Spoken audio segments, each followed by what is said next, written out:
Alors, aujourd'hui, on va parler des œuvres, hein, d'accord, des œuvres du deuxième cycle. Alors, commençons d'abord par le tronc commun. Donc, au tronc commun, vous avez, si vous voulez,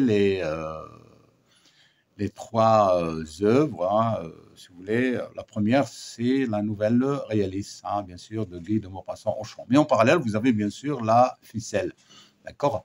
Donc, dans Auchan, hein, on a parlé, si vous voulez, de l'adoption et du pouvoir de l'argent. Donc, c'est une histoire. Et de la misère aussi, hein, d'accord, les deux familles Campagna, d'accord. Donc, ici, c'est l'assistance sociale, c'est l'adoption, d'accord, c'est l'amour de l'autre. En tout cas, c'est une histoire, si vous voulez, de la condition humaine, hein, qui traite la condition humaine. Une très belle histoire, si vous voulez, qui a été écrite par Guy de Maupassant, d'accord, de façon réaliste, en parlant bien sûr de la misère, de la richesse, du pouvoir de l'argent, etc. Et en parallèle, nous avons bien sûr la ficelle. Donc, la ficelle, c'est une histoire aussi réaliste, à côté bien sûr de Auchan, mais ici on parle, si vous voulez, de l'accusation collective, d'accord. Une accusation collective où, si vous voulez, une fois quelqu'un qui a été accusé, même s'il est innocent, donc cette accusation va le ronger, hein, d'accord, d'une façon éternelle, peut-être jusqu'à la mort, bien jusqu'à l'obsession.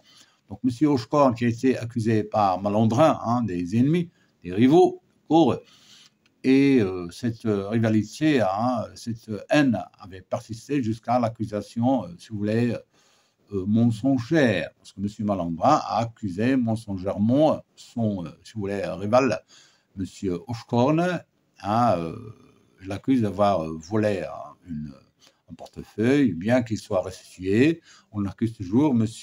Hochkorn, hein, de voleur. Lui, bien sûr, il a reçu l'information de façon forte, l'accusation de façon forte. Hein. Il est devenu obsédé et par conséquent, il meurt, en répétant bien sûr un petit morceau de ficelle, un petit morceau de ficelle. Mais l'accusation collective, si vous voulez, elle est mortelle, hein, d'accord, sauf si vous arrivez à résister. Donc, il faut éviter, si vous voulez, hein, les paroles des autres, les accusations mensongères. Donc, il faut avoir confiance en soi pour, si vous voulez, affronter si vous voulez, ce mensonge, hein, si vous voulez, cette vengeance, cette haine, hein, si vous voulez, qui détruit, si vous voulez, le psychique de l'être vivant. Bien. Donc, nous avons au tronc commun déjà de nouvelles réalistes de Guy de Maupassant, Auchan et la ficelle. Puis, nous avons une autre histoire, si vous voulez, si vous voulez, le fantastique, hein, d'accord, le Chevalier double, hein, de Théophile Gautier.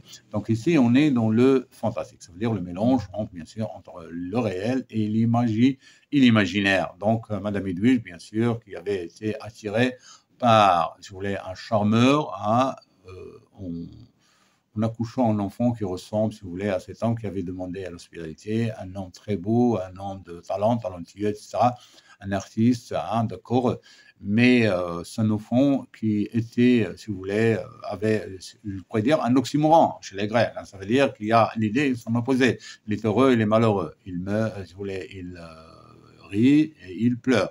Il est gentil et il est violent. C'est ça l'oxymoron, si vous voulez, chez les Grecs. Hein. Ça veut dire quelqu'un qui fait l'action, ils sont contraires. Hein, d'accord.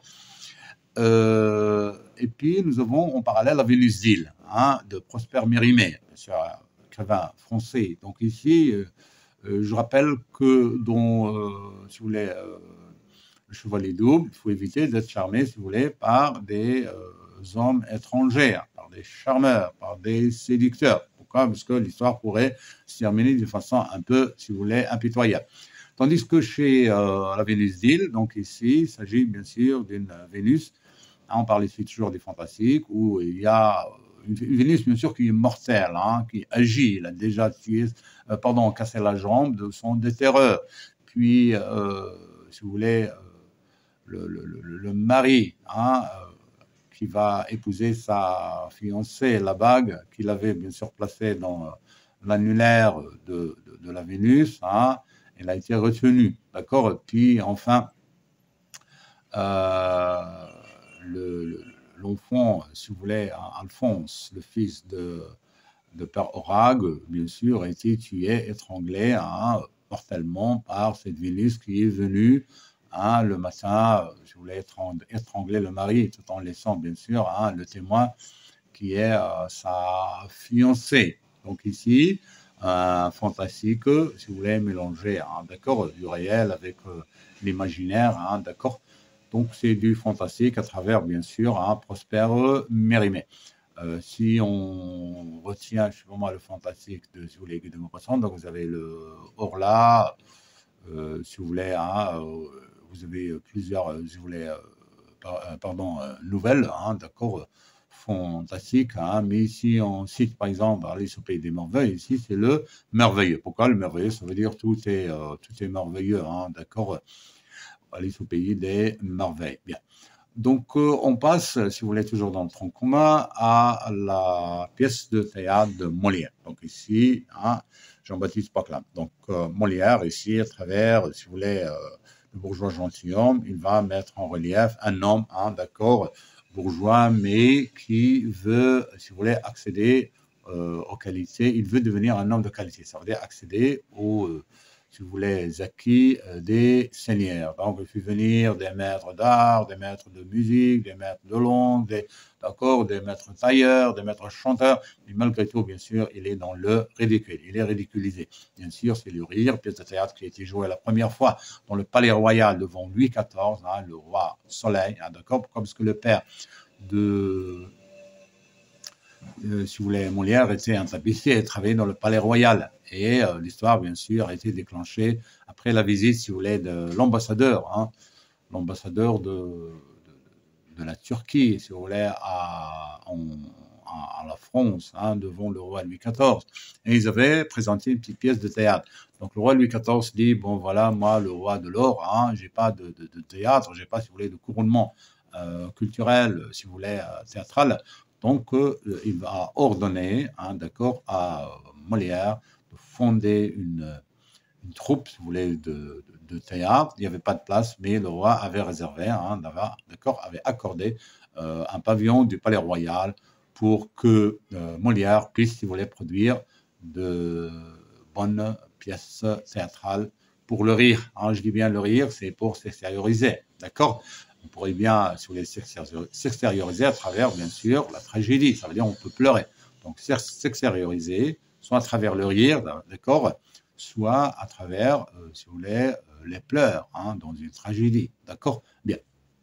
Donc, c'est le côté culturel, bien sûr, dont le père des arts, ça veut dire le théâtre. D'accord?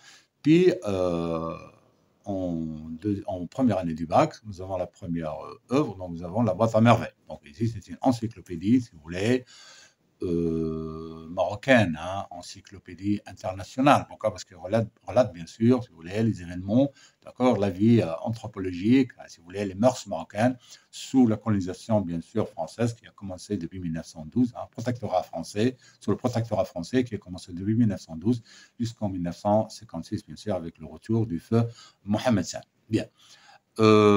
Puis, on a Antigone. Donc, Antigone ici, si vous voulez, c'est une tragédie moderne chez Jean Anouilh, mais c'est une tragédie Sophocle, bien sûr, chez les Grecs, chez Sophocle, d'accord? Pourquoi? Parce que d'abord, c'était en vers, mais chez Anouilh, il est en prose, d'accord? Puis, l'histoire, si vous voulez, c'est politique, sur là, bien sûr, Jean Anouilh, qui, en voyant la France et l'Allemagne, l'Allemagne, bien sûr, qui a colonisé, si vous voulez, la France, donc, il ne peut pas se déclarer et dire aux Français, bon, allez affronter les Allemands. Donc, il considère dans une pièce de théâtre telle que Antigone, Antigone, bien sûr, c'est la France. Mais Créon, le père, bien sûr, le héros le plus fort, c'est l'Allemagne. Donc, il demande, si vous voulez, cette confrontation entre la France et l'Allemagne, entre Antigone et Créon, d'accord, si vous voulez, c'est une métaphorique, une expression métaphorique, d'accord, une façon, bien sûr, de pousser, d'accord, de demander la résistance aux Français pour faire, d'accord, évacuer les Allemands. Donc, Antigone, bien sûr, qui demande l'enterrement de son frère Polynice, des funérailles comme celles de Théocle, mais le père, bien sûr, le roi, bien sûr, Crayon résiste, et en fin de compte, hein, si vous voulez, c'est tragique, c'est une tragédie, hein, ça se termine mal, hein, ça se termine de façon pire, par le pire, hein, d'accord. Antigone est décédée, Aimon, son amant aussi, son fiancé est décédé, la mère Eurydice, d'accord, c'est égorgé, hein, c'est coupé la gorge avec, si vous voulez, les tiges de tricotage, parce qu'elle a joué le rôle de comparse durant toute, si vous voulez, la pièce de théâtre, hein, d'accord. Et plusieurs, donc ici une tragédie, si vous voulez, royale, hein, où plusieurs princes, il y a plusieurs morts, d'accord. Après, en seconde, nous avons le dernier jour d'un condamné. Donc ici, si vous voulez, Victor Hugo parle de, si vous voulez, l'abolition, hein, une demande d'abolition de la peine capitale. Pourquoi? Parce qu'il y a la souffrance double. Ça veut dire qu'une personne, bien sûr, qui a été jugée, si vous voulez, coupable, hein, pour subir la peine de mort, déjà, bien sûr, il a la souffrance, et en même temps, il sera exécuté. Donc, je rappelle bien l'exemple du Frioche, hein, d'accord, un personnage, bien sûr, qui a habité avec, si vous voulez, le condamné à mort. Qu'est-ce qu'il raconte, si vous voulez, au condamné? Il lui dit qu'il était un enfant de 6 ans. Son père avait été exécuté, donc lui est devenu voleur. Puis, il a été condamné, si vous voulez, à la galère, au galérien, pour souquer, si vous voulez, ramer d'une façon, si vous voulez, brutale. Hein. Mais en fin de compte, ce qu'il est devenu? Il est devenu un criminel et en fin de compte, il revient en prison. Ça veut dire que ici, Victor Hugo nous dit que la peine capitale, si vous voulez, c'est une punition, si vous voulez, d'overdose, ça veut dire très, très grave, hein, qu'il faut l'éviter, d'accord, qu'il faut chercher un moyen d'intégration, si vous voulez, de cette personne dans la société d'une façon plus rationnelle, d'une façon plus logique, au lieu de tuer. Parce que si vous tuez je sais pas moi, les condamnés, leurs familles seront aussi des criminels. Et on a vu l'exemple, si vous voulez, du Frioche. Donc, la peine capitale reste, si vous voulez,